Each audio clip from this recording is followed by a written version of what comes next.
A pretty chillax episode this time around, although it was 43 minutes in running time. It mostly just ended up setting up the set pieces of what's about to come, and I think it's going to be pretty spectacular and epic what episode 6 is about to show us. This episode, episode 5, The Axe Forgets, is all about building that tension and getting us more reacquainted with all these characters, including Cassian Andor to a degree. We start with Cyril, of course, who is back living with his mother on Coruscant, and we see the living quarters of the ordinary folk. We even see a similar astromech droid in the right. It seems to be stripped of parts, while is similar to an astromech droid.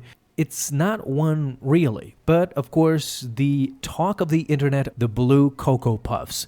So we see what breakfast looks like in Star Wars, and literally it's just Nesquik Cocoa Puffs kind of cereal, chocolate cereal with blue milk to top it off. And well, we can expect to order this very soon on Star Wars themed parks, I guess. Cyril's mother wants to set up her son with work from his uncle, and this is how we see the tension building up in Cyril. We start with this character who is just right now mundane.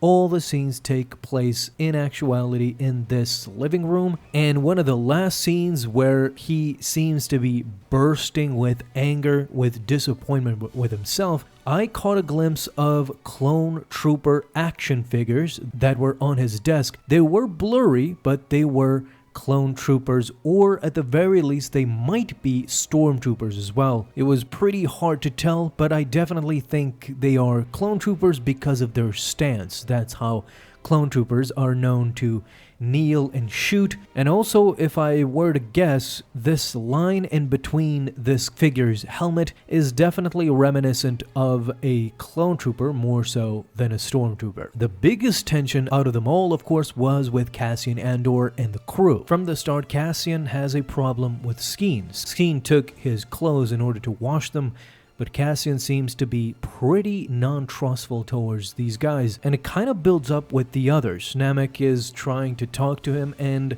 Cassian is disinterested mostly. Then he's teaching the others, kind of superseding their knowledge. They seem to have a hint of jealous towards Cassian Andor because he is prepared, even though they have been preparing for 5 months. He just strolled in a day or two, and now is teaching them, especially with the march. That's when he showed his knowledge of not only pretending to be an Imperial soldier, but he knew who was a righty, who was a lefty. He had keenly observed everybody, even though they did not know it. Vel especially seems to be not so much prepared because she did not know how to work the systems inside the Imperial stronghold. If it wasn't for Cassian Andor, they would not know how to the hatches, how to work the systems, everything that Cassian Andor luckily knows because he was an Imperial at one point in time. One of the more shocking things out of this episode, though, was that we learn Mon Mothma, not only does she has a husband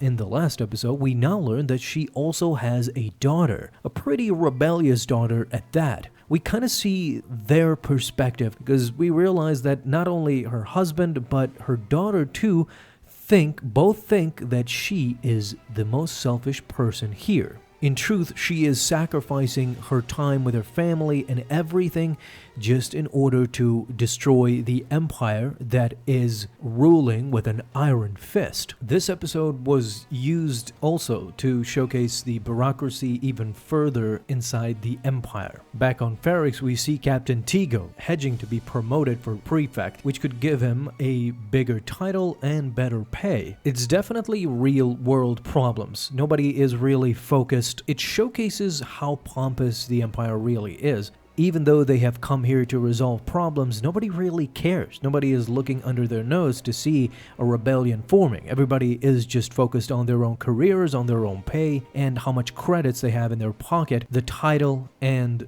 the respect. But they are so overconfident that the next episode should show them who these guys really are. And Lieutenant Gorn kind of gave us a bigger understanding of that. While he is scolding his guys for being lazy, nobody is really taking care of business and working, some of the guys plead with Lieutenant Gorn to let them see the spectacle that's going to be coming in, and it kind of humanizes the guys in a way. We still understand that the Empire is this looming, threatening thing, but we see that inside the big machine, there are people with giddy feelings. They want to see a spectacle in the sky. They want to just relax, sit back, and follow orders, basically. But I love the way that they keep showing us how threatening these big ships are, like a TIE fighter. We've seen a TIE fighter be just cannon fodder for nothing, destroyed on a battle constantly. But this time around, we also get TIE fighter passing by in patrol,